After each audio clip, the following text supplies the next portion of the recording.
ሰላም ጓደኞቼ እንዴት ናችሁ? እኔ ደህና ነኝ።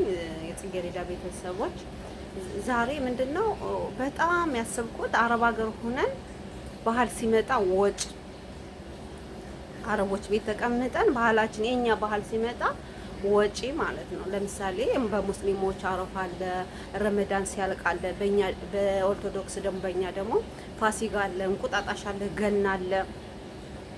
ሰው ቤት ተቀምጠን ወጪ እንዴት ነው? እናንተ ጋርስ እንዴት ነው? ጻፉልኝ።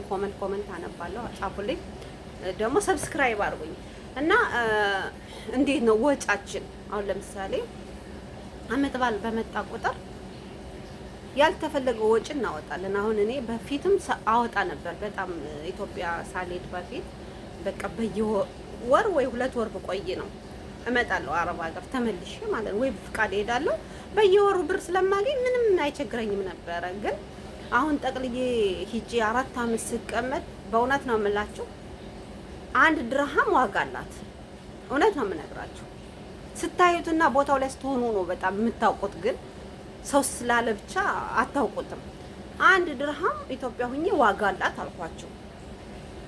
እኔ አመት በዓል ሲመጣ በፊት በቃ ወጪ በጣም ነው የማወጣ ከጓደኞቼ ጋር በቃ ብዙ ነገር ነው የምንገዛ። ፔፕሲው፣ ሚሪንዳው፣ ምኑ ልብሱ ምኑ በቃ በጣም ነው እንትን ምን እኔ ማብሬ ማለት ነው። ግን 4 አመት ኢትዮጵያ ተቀምጬ ያየሁት ነገር በጣም ከባድ ነው ውዶችዬ። እና አሁን ይሄ የምናገረው በተለያየ ሃይማኖት ያላችሁ አረብ ሀገር ያላችሁ ማዳም ቤት ሰው ቤት ያላችሁን ነው የምነግራችሁ። በሌላ ዓለም ያለውን አይደለም። ምክንያቱም በሌላ ዓለም በራሳቸው ሰርተው በራሳቸው እንትን ነው በራሳቸው ኑሮ ነው የሚኖሩት። አሁን እንደ አሜሪካ አውሮፓ ምናምን እንደዛ ነው። ግን አረብ ሀገር ግን ስንኖር በሰው ቤት በሰው ስር ነው የምንኖር፣ በሰው ቤት ነው የምንኖር እና በጣም ወጪ እናረጋለን። አሁን ለምሳሌ አመት በዓል ሲመጣ በጣም ወጪ እናረጋለን። ምክንያቱም ቀሚስ እንገዛለን፣ ክርስቲያኖችም ሙስሊሞችም ሽፎን እንገዛለን።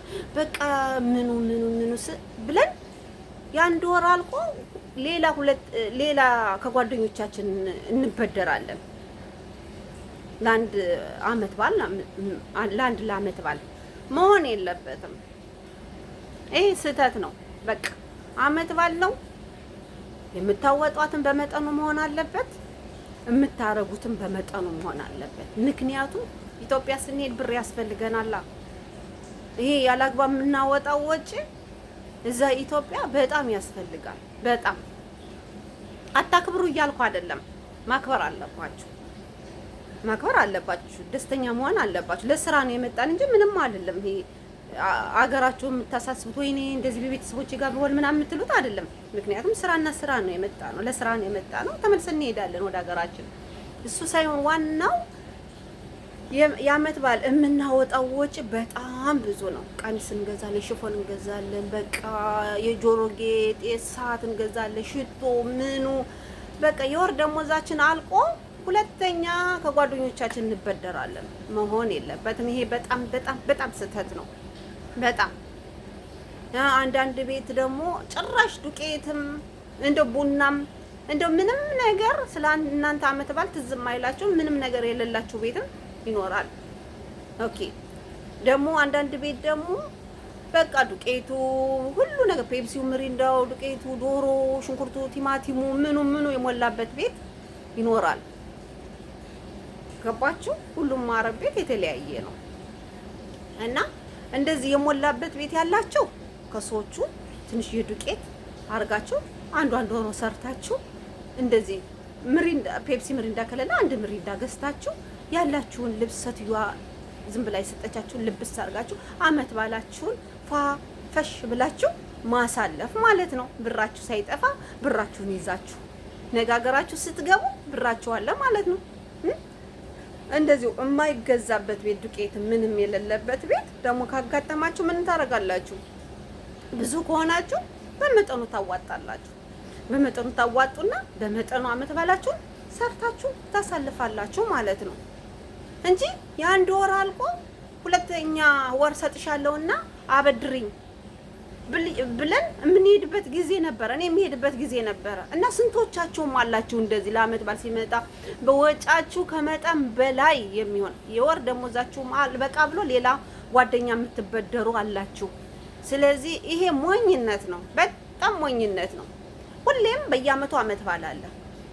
ጤና ኑሯችሁ ጤነኛ ሆናችሁ እግዚአብሔር በምታምኑት ሃይማኖት እዛ ካደረሳችሁ በየአመቱ አመት በዓል አለ፣ በየአመቱ አመት በዓል አለ። ስለዚህ ወጫችሁን ቀነስ አድርጋችሁ አገራችሁ ስትገቡ ያ ገንዘብ ያስፈልጋችኋል፣ በጣም ያስፈልጋችኋል።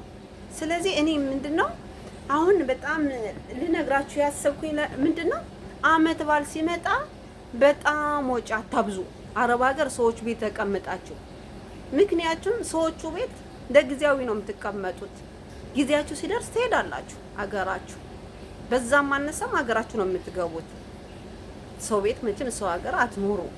የዛኔ ገንዘባችሁ በጣም ይጠቅማችኋል፣ በጣም እና ውዶችዬ ምን ልላችሁ ነው የፈለኩ ባህልም ቢመጣ አመት በዓልም ቢመጣ ገንዘባችሁን በአግባቡ ተጠቀሙ።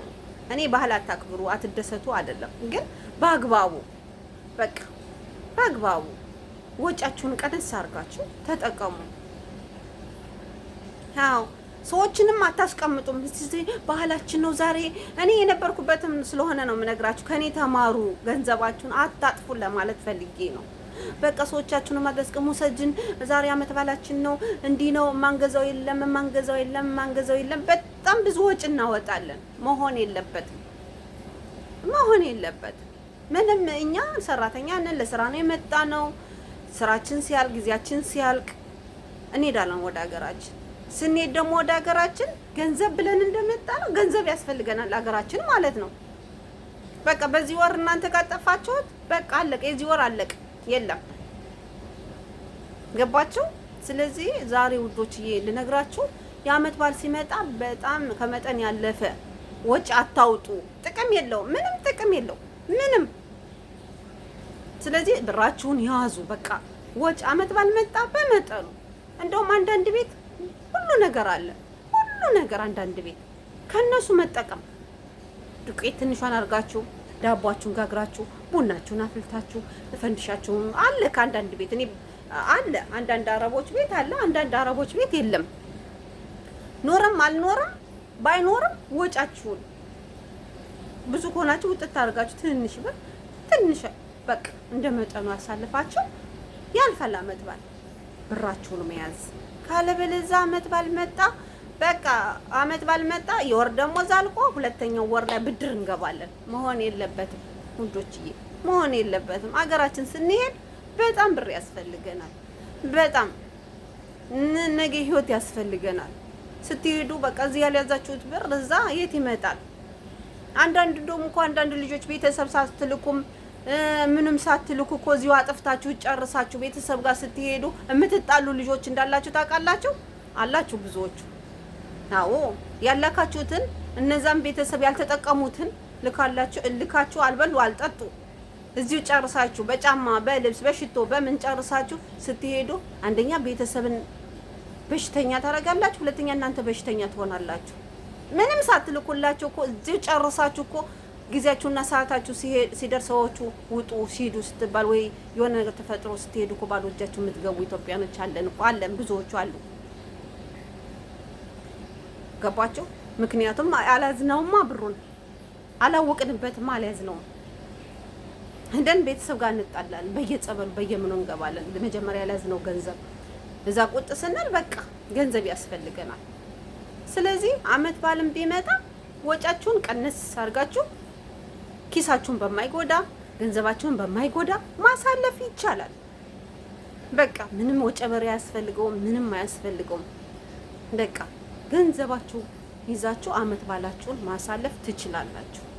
እንዲሰማችሁም አያስፈልግም። አመት በዓል ሲመጣ ወይኔ ቤተሰቦቼ ጋር ብሆን ወይኔ እንደዚህ ነበረ አይባልም። ምክንያቱም ስራ ነው የመጣችሁ፣ ስራና ስራ ነው። እዛ ስራ ስለሌለ አይደለም የምንመጣው፣ ገንዘብ ፈልገን በቃ አለቀ። ምንም እኔ በበኩሌ አመት በዓል ሲመጣ ተሰምቶኝ የማያውቅም፣ ድሮም አይሰማኝም፣ አሁንም አይሰማኝም።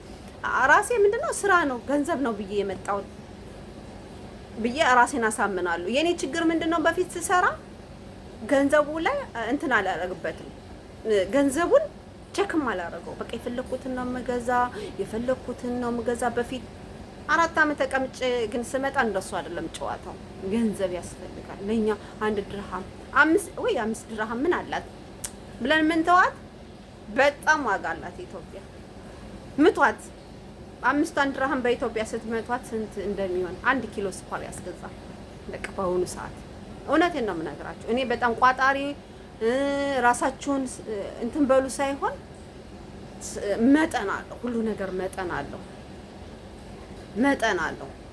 በቃ ስለዚህ ራሳችሁን ኪሳችሁን በማይጎዳ በሃይማኖታችሁ በራሳችሁ ሃይማኖት የሚመጣ አመት በዓል ኪሳችሁን በማይጎዳ ማሳለፍ ትችላላችሁ። በቃ በመጠኑ ብራችሁን ይዛችሁ በመጠኑ እና በሌላ ቪዲዮ እንገናኛለን ውዶች። ቻው።